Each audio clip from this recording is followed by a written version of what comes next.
in previous video we have studied the product of the glycolysis, that is the pyruvate. Now this pyruvate अभी हमने glycolysis में पढ़ा कि NADH produce हो रहा था. अभी NADH तो एक तो एनर्जी के लिए यूज़ होगा. अभी नेक्स्ट साइकिल को करवाने के लिए हमें चाहिए NAD पॉजिटिव. हमें नेक्स्ट साइकिल को करवाने के लिए ये चाहिए NAD. सो NADH को NAD में कन्वर्ट करने के लिए हमें जो होगा वो एक्सेप्टर का रोल होगा. सो अगर पायरुवेट के पास दो फेट्स होती हैं. अगर एरोबिक कंडीशन है, इट मीन्स ऑक्सीजन है, तो ये पायरुवेट एसिटाइल को में कन्वर्ट होगा. और एसिटाइल को देन अगेन TCA साइकिल में एंटर होगा और देन इलेक्ट्रॉन ट्रांसपोर्ट चेन होगी और अगेन हमारे पास जो NADH है वो NAD में कन्वर्ट हो जाएगा और हमें next cycle of the glycolysis के लिए मिलेगा. सो अगर ये एरोबिक कंडीशन है, ऑक्सीजन हमारे पास अवेलेबल है. अगर ऑक्सीजन हमारे पास अवेलेबल नहीं है तो ये हमें क्या चाहिए, NADH से NAD कन्वर्ट करना है. सो हम pyruvate would be converted to lactate in anaerobic conditions. So anaerobic condition में पायरुवेट लैक्टेट में कन्वर्ट होगा और ये जो एंजाइम होगा वो लैक्टेट डिहाइड्रोजिनेज एंजाइम होगा, जिसकी वजह से पायरुवेट जो लैक्टेट में कन्वर्ट होगा और यहाँ पे जो NADH होगा वो NAD में कन्वर्ट हो जाएगा. सो इस by this mechanism we can get NAD in the absence of oxygen in anaerobic condition. ये एनारोबिक कंडीशन एनारोबिक ग्लाइकोलाइसिस उन सेल में होती है जिनमें माइटोकॉन्ड्रिया नहीं होता, लाइक RBCs और इन सेल में होती है, और हाइपोक्सिक कंडीशन में होती है, मसल्स में भी हो सकती है. So pyruvate would be converted into lactate with the help of this enzyme and NAD we have regenerated NAD for the next cycle of the glycolysis. अब जो ये lactate and pyruvate converts into lactate, and lactate can also be converted to pyruvate because this is a reversible reaction and catalyzed by the lactate dehydrogenase and depend upon the ratio of the NADH to NAD. So if the NADH is greater than the NAD, then pyruvate will be converted to lactate. If the NAD is greater than NADH, then the lactate will be converted to pyruvate. This is a reversible reaction. Again we have lactate. Now the lactate has different fate. In the heart muscle can also develop the lactate during the hypoxic condition, hypoxia. So in heart muscles क्या होता है कि lactate जो होता है वो दोबारा convert हो जाता है पायरुवेट में. या हार्ट मसल में डेवलप होता है या हमारी किसी और साइड में डेवलप होकर जो लैक्टेट होता है वो ब्लड में आता है और ब्लड के ज़रिए हार्ट में आता है और हार्ट में क्या होता है कि लैक्टेट कन्वर्ट होता है पायरुवेट में और पायरुवेट अगेन जो होता है वो एसिटाइल कोए की मदद से TCA साइकिल करवाता है और carbon dioxide plus water generate होता है और एनर्जी जनरेट होती है. हार्ट में ऐसे होता है कि lactate then pyruvate then again TCA cycle की वजह से एनर्जी और कार्बन डाइऑक्साइड वाटर में प्रोड्यूस करेगा. और जो ये जो लैक्टेट होता है वो लिवर में इसका क्या फेट होता है, लैक्टेट लिवर में लैक्टेट कन्वर्ट होता है अगेन सेम पायरुवेट में because this is a reversible reaction. As I have said that the pyruvate would be convert lactate with lactate dehydrogenase and this is a reversible reaction. So lactate can also be converted into pyruvate. So again pyruvate in the liver. In the liver pyruvate has two fates. Either it would be undergo a TCA cycle like that of the heart muscle and generate carbon dioxide and water and also the lots of ATP, or it can take part in the gluconeogenesis. So lactate in the case of liver is also utilized to produce pyruvate, and pyruvate is a two-phase.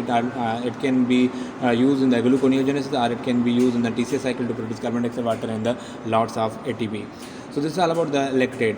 Again the lactate produced in the muscle cause muscle cramp. Muscle pain होता है जब हम exercise करते हैं तो oxygen इतनी नहीं होती, देन एनारोबिक कंडीशन स्टार्ट हो जाती है और एनारोबिक कंडीशन की वजह से लैक्टेट प्रोड्यूस होता है और लैक्टेट मसल में पेन करवाता है. सो this is all about the lactate. Now the pyruvate now we have studied the pyruvate under anaerobic condition. Now the pyruvate under aerobic conditions. Now under aerobic condition pyruvate would be converted into the acetyl CoA. Pyruvate जो है वो acetyl CoA में convert होगा. यहाँ पे जो enzyme use होता है वो होता है पायरुवेट डिहाइड्रोजिनेज. वहाँ पे था लैक्टेट डिहाइड्रोजिनेज, ये है पायरुवेट डिहाइड्रोजिनेज. और याद रखें पायरुवेट डिहाइड्रोजिनेज वाला जो रिएक्शन है वो इरिवर्सिबल रिएक्शन है और जो लैक्टेट और पायरुवेट वाला रिएक्शन था with the help of lactate dehydrogenase वो रिवर्सिबल रिएक्शन है और ये इरिवर्सिबल रिएक्शन है. इस वजह से acetyl CoA can never be converted into pyruvate whereas the lactate can be converted into pyruvate. So this is a pyruvate dehydrogenase. Now the pyruvate dehydrogenase is a pyruvate dehydrogenase is a complex that is a enzyme complex of the three enzyme. Complex होता है जिसके पास 3 enzyme होते हैं E1, E2 और E3.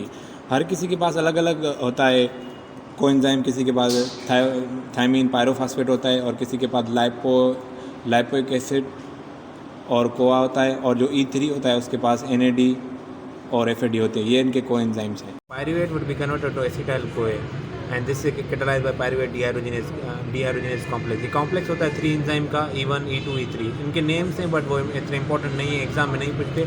इनकी coenzyme पूछ सकते हैं एग्जाम में, लाइक E1 का थायमीन पायरोफॉस्फेट है TPP, E2 का लाइपोइक एसिड और कोआ है, E3 का NAD FAD होता है। और ये pyruvate dehydrogenase complex very very important है, और ये याद रखें इरिवर्सिबल रिएक्शन है।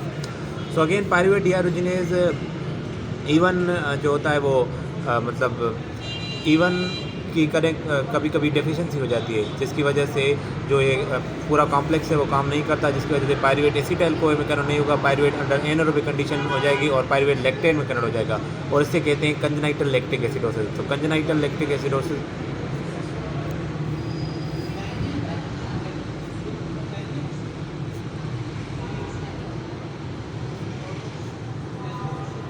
तो डेफिशिएंसी ऑफ E1 जो इसका कंपोनेंट है उसकी डेफिशिएंसी की वजह से कंजेनाइटल लैक्टिक एसिडोसिस हो जाती है। और इसके जो ये जो एंजाइम है इसके 2 रेगुलेटरी एंजाइम भी होते हैं। ये जो पायरुवेट डीहाइड्रोजिनेज कॉम्प्लेक्स है इसके 2 रेगुलेटरी एंजाइम होते हैं। एक होता है पायरुवेट डीहाइड्रोजिनेज काइनेज, एक होता है पायरुवेट डीहाइड्रोजिनेज फास्फेटेज। तो अगेन हार्मोनल रेगुलेशन होगी कि कौन सा हार्मोन या कौन सा सबस्ट्रेट काइनेज को एक्टिवेट कर रहा है और कौन सा जो है सबस्ट्रेट फास्फेटेज को एक्टिवेट कर रहा है। तो पायरुवेट डीहाइड्रोजिनेज काइनेज कंडीशन में एक्टिवेट होगा ATP कोए, एसिटाइल कोए, ATP और NADH। अब ये कंडीशन हाई वेलफेड स्टेट कंडीशन है। जब भी ATP होगी, जब भी एसिटाइल को होगा, जब भी NADH होगी, तो ये पायरुवेट डीहाइड्रोजिनेज काइनेज को एक्टिवेट करेंगे, और जब भी पायरुवेट डीहाइड्रोजिनेज काइनेज एक्टिवेट होगा इस एंजाइम की फास्फोरिलेशन होगी। जब एंजाइम की फास्फोरिलेशन होगी तो ये एंजाइम एक्ट नहीं करेगा, जिसकी वजह से ये पायरुवेट एसिटाइल को में कन्वर्ट नहीं होगा।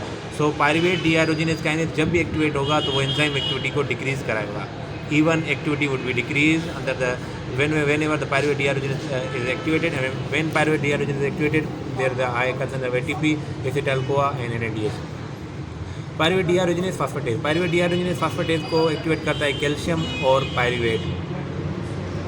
जब भी कैल्शियम और पायरुवेट की कंसंट्रेशन ज़्यादा होगी तो फास्फेटेज जो इसका एंजाइम है वो एक्टिवेट होगा। जब भी फास्फेटेज एंजाइम एक्टिवेट होगा तो E1 की डीफास्फोरिलेशन होगी।